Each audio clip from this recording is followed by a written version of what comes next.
Anytime there's a Norwegian crime drama, I'm there. The Lorenskog Disappearance came out a little over a year ago in Norway, but Netflix has just released it on their platform. So is this limited series worth checking out?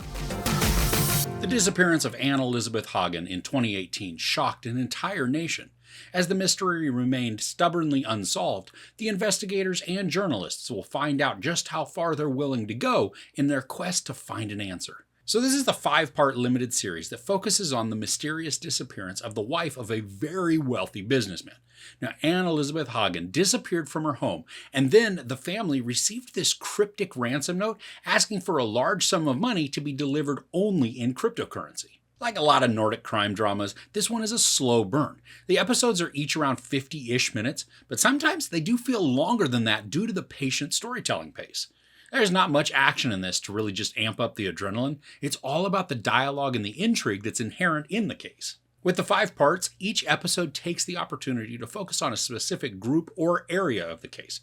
For instance, the first episode is all about the investigators. It introduces us to the crime, and then we watch all of the events unfold from their point of view. Now, the second episode is about the journalists, so we see the same case, but from a totally different approach. And this could fall into the trap of being very repetitive, as the story recounts the same info just from different viewpoints, but that's not what we get here. Now, some small parts overlap, but because the groups are all coming into the story at different points, the approach and the narrative are distinctly different. There's a bit of social commentary that's also infused within the storytelling. And while it's evident in each episode, the commentary really becomes obvious through the journalist's point of view.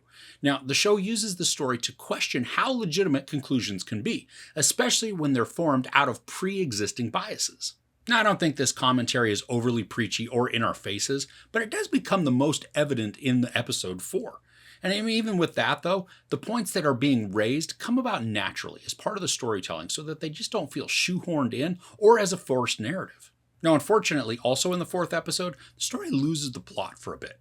The mystery of the disappearance takes a huge backseat to the drama unfolding among the journalists. There are still ties to the case, but they're not the major focus despite being told that they are by the characters. The acting is executed well, with characters that are mostly brooding and a bit melancholy. There aren't really any overly demonstrative personalities, but they all convey the seriousness of the crime that's being examined. There are times when I think it would be appropriate for a character to have maybe a bit more of an outburst, but they all remain pretty subdued.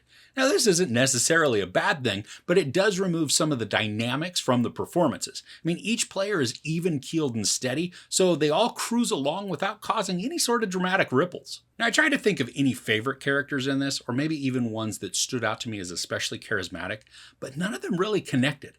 I didn't dislike any of them, or on the opposite side, wish that I'd seen more of a certain character. I mean, the screen time is balanced and we get to know each character appropriately. But for me, they were all just sort of there. Now, the camera work, as you might expect, is wonderful to look at. Everything has this flatter tone. It's just not being desaturated, but it's having this slightly muted appearance. And when that's coupled with the grayish blue tones, this coldness or even detached feeling is noticeable. And I like how that complements the story. Now, there are some characters that come across as completely stoic, making their motivations very enigmatic and hard to read. And this keeps us guessing as to what the truth is, and I thought that part was pretty enjoyable. Now, this whodunit starts off really strong, and it provides intrigue through a lot of the series. But as we get towards the end, the mystery portion loses steam as it then chooses to engage in the commentary over solving the crime. Now, this isn't an immediate turnoff, but I was a bit bummed that the show didn't maintain the same level of suspense the entire way through. And that's especially given how engaging the start was. But also, that being said, the final episode did bring it back around, and I became reinvested in the case. We get to see the mystery from yet one more point of view. And in some ways, the information that's provided here reinforces what has been hinted at previously. But just because we get additional info, it doesn't mean that everything will be wrapped up in a nice and neat bow. And I think what could be the most frustrating portion of this show is how it ends. There's a vagueness that doesn't give a concrete resolution. I mean, it doesn't make this show feel like a total waste of time, but it is fairly unsatisfying to not land on something solid. So overall, the Lorenskog Disappearance is an intriguing mystery that excels by presenting the narrative from multiple viewpoints. While the pace is slower, the patient storytelling creates a quiet curiosity, providing a sense of doubt about what transpired and who is responsible. I do think the series loses the plot a bit in order to focus on its commentary, but it does regain focus to hone back in on the central narrative. Now, this is a beautiful series to view, with color palettes that complement the tone of the story. But unfortunately, the ending has the potential to frustrate viewers. There's no sex or nudity, but a lot of profanity and some violence. I give the Lorenskog Disappearance 3 out of 5 couches. So have you seen any good mysteries lately? Let me know in the comments below. If you enjoyed this review, please give it a like. Also, don't forget to share and subscribe. I'm Chris. This is Movies and Munchies. Thanks for couching with me.